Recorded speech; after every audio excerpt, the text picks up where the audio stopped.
Welcome to episode 5 of In the Abstract, the Lakeland Title podcast. I'm your host, Brian Johnson, the founder and owner of Lakeland Title in Baton Rouge, Louisiana. For this episode, I decided we were going to talk about the Louisiana New Home Warranty Act. So the Louisiana New Home Warranty Act was enacted in 1986, and it was just a way to kind of equalize the treatment of people who had a new home built or had an addition put on their home. Because before 1986, anytime there was a dispute about a defect in a home, you were kind of looking at, you went into court, you were looking at either the sales contract or the construction contract, and there was just a very non-uniform way that those cases were being settled and ruled on, and so you were just getting some very different outcomes. So you could have people with the exact same defect, exact same kind of house, pretty much in equal situations that were getting treated very differently. So in 1986, they enacted the New Home Warranty Act, which just kind of gives everyone an equal playing field. It just sets out the rules of how new homes and additions are going to be treated. So we'll start off with, who does the New Home Warranty Act apply to? So it applies to any person, company, or group that constructs a home or an addition to a home and the initial purchaser of that home or the person the addition or home was constructed for, and also any subsequent owners if it's within that warranty period. So a good thing to note is that this does apply to residential only. So it doesn't include any kind of commercial properties. It's only residential properties, but it would include multifamily residential properties. And so then when does this warranty kick in?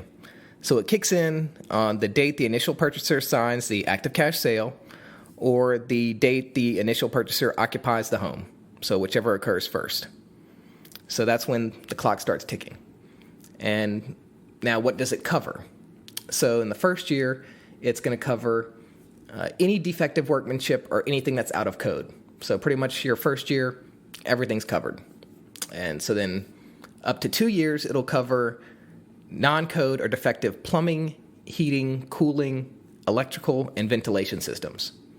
And so then up to 5 years, it'll cover non-code or defective foundation, beams, girders, columns, walls, partitions, floors, or roof framing. So that's what's covered. So once you get past 5 years, nothing else is covered. And so that's what's covered up to the first year, up to year 2, up to year 5, and there you go. What doesn't the New Home Warranty Act cover? So it's not going to cover things like appliances. Now, any kind of manufacturer's warranty, of course, would still apply, but that's not going to be on the builder for those kind of things. Fixtures, equipment, fencing. Again, fencing, you might have a separate warranty if a separate company put up that fence. Landscaping, including like sodding, trees, shrubs, driveways and walkways. Detached garages are not going to be covered. Damage caused by owner neglect. Damage caused by improper maintenance. Damage caused by improper operation. Grading changes not caused by the builder.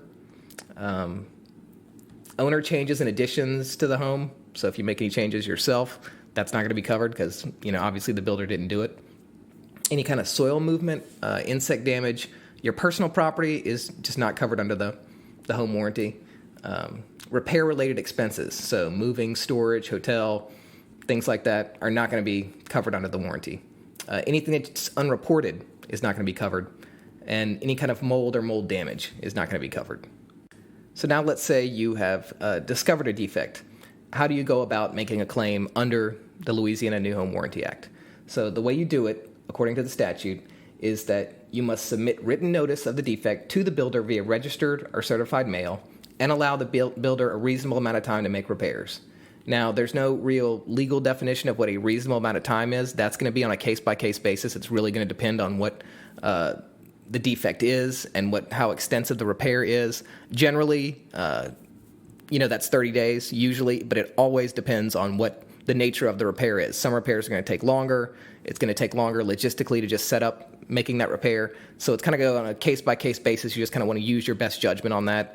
You could always consult a construction law attorney on that if you're kind of worried about that you're not giving the builder enough time to make that repair, or if you've given them too much. So that's something you can always just discuss with somebody who's doing construction law every day and would know a lot more about this than I would, because I'm just doing the title side of things. And also, claims under the New Home Warranty Act have to be made within 1 year of the homeowner's discovery of the defect. So that's kind of your time limit. Once you discover the defect, you have to make that claim within a year of that. Now, you're probably thinking, well, what happens if I forget about all this because I'm buying a new home in a year or 2 years, and I forgot that I listened to this podcast and I didn't remember any of this information? Well, the builder is required to give you notice of the New Home Warranty Act at the time of closing. So what we always do at my title company, we always give you a copy of the New Home Warranty Act. We make you sign saying that you got it, and we put it in your packet with all your other closing documents so that you know it's there. You can go look at it for your own reference whenever you need to. And also, you can always call us if you have questions about this, and we can kind of help you out. Like I said, we don't do construction law, but we know enough about the New Home Warranty Act to kind of guide you in the right direction. And most times when you do buy a new construction home, the builder will give you what's called a 30-day punch list. And they're not required to do this, but most builders just do.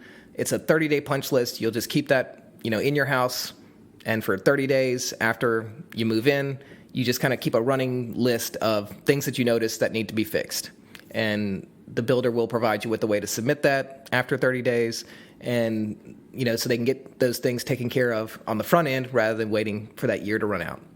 And usually the builders will contact you before the year runs out to check up on anything, because you're going to want to keep that running list even after that 30-day punch list. You're going to want to still keep that running list of things you notice just within the first year of living in a house, because generally, those first 30 days and that first year is when you're going to notice little things that need to be corrected that weren't done right on the front end, because builders are people too. They make mistakes sometimes. It happens, and they will fix those because they are required to by law. So within that first year, I usually recommend just kind of setting a calendar notice in your phone for about 11 months after your closing date, just to remind you, okay, it's been 11 months. I'm going to submit my first year punch list of anything that wasn't corrected on that 30-day punch list. And then you've kind of got like a month grace period, to give the builder that time to fix it. If they don't, you can, contact an attorney and file suit well within that 1 year time limit. And another practical tip, a lot of people think they don't need to get a home inspected if it's new construction. And a lot of times builders will have their own inspectors on staff that will do the builder's own inspection for them. But you always want to get a third-party inspector before you close on that home, just to kind of double-check everything the builder and their team have done, just to get it taken care of on the front end, so you don't have to worry about it once you move into the house. So that's always a good idea. Get a third-party inspector. If you need a recommendation on an inspector, we have someone we can recommend for you. But that's always a good idea, just to get an outside party, fresh set of eyes to take a look at that house and make sure that everything is how it needs to be and is in good shape. And going back to the notice requirements in the New Home Warranty Act, the Act itself does say that notice has to be given to that builder by certified mail. Now, if you're doing your 30-day punch list items, you can submit that via email or however the builder has told you to submit it, because the 30-day, there's nothing in the law that requires that 30-day punch list. It's just something that a lot of builders do. So if that you want to submit by email, that's fine. But when you get to that 11-month period where that year is about to expire, you're really going to want to submit that by certified mail, just because that's what the law requires. So to give yourself maximum protection, that's what you want to do.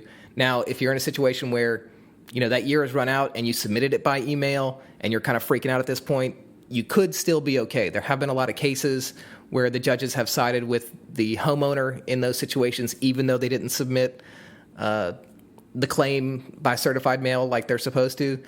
But again, that's going to be a case-by-case basis. Every judge is going to be different, so you don't want to rely on the leniency of the judge. You want to do things the way that the law requires so that you're completely covered. So just put a little calendar invite again, like I said, reminding yourself at that 11-month mark to submit your 1 year punch list to the builder via certified mail. Keep that green return card for your records. Keep a copy of the letter, and you'll be all covered if that builder doesn't do what they're supposed to do.